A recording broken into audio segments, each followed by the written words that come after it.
Hello friends, మీకు ఒకటి చూపిస్తాను. ఇదిగోండి, ఇది వాము అంటారు. చూడండి, కొంత తీసుకోవాలి, కొద్ది మూడేళ్ళ పట్టేంత తీసుకొని, మనకు మోషన్స్ రాకపోతే చూడు, మోషన్స్ ఫ్రీగా లేనప్పుడు మనం ఇది కొద్దిగా తీసుకొని ఉదయాన్నే పరిగడుపున గింతే తినాలి. తింటే మనకు మోషన్స్ ఫ్రీగా వస్తుంది. ఎక్కువ తిన్నామనుకో మనకు మోషన్స్ అవుతుంది. అందుకని మనం గింతే తినాలి. ఒక 4 డేస్కో 5 డేస్కో ఒకసారి. మొత్తం రాకపోతే డైలీ ఈ 2 గింత కొద్దిగా తినాలి, చాలా ఇబ్బందిగా ఉంటే.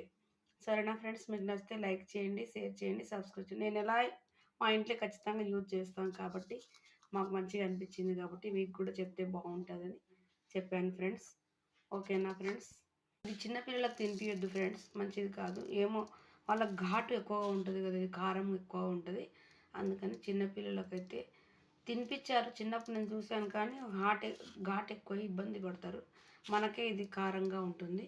కొద్దిగా దీంట్లో కొద్దిగా సాల్ట్ వేసుకొని ఇలా, ఇదిగో నేను తింటున్నాను చూడండి. ఎప్పుడైనా తినచ్చు, మనకు మోషన్ ఫ్రీగా ఉంటుంది. కడుపులో ఏమైనా ఇబ్బందిగా అనిపిస్తే కూడా ఫ్రీగా ఉంటుంది, మంచిగా ఉంటుంది ఫ్రెండ్స్. ఓకేనా ఫ్రెండ్స్, మీరు కూడా నచ్చితే పాటించండి. Okay friends.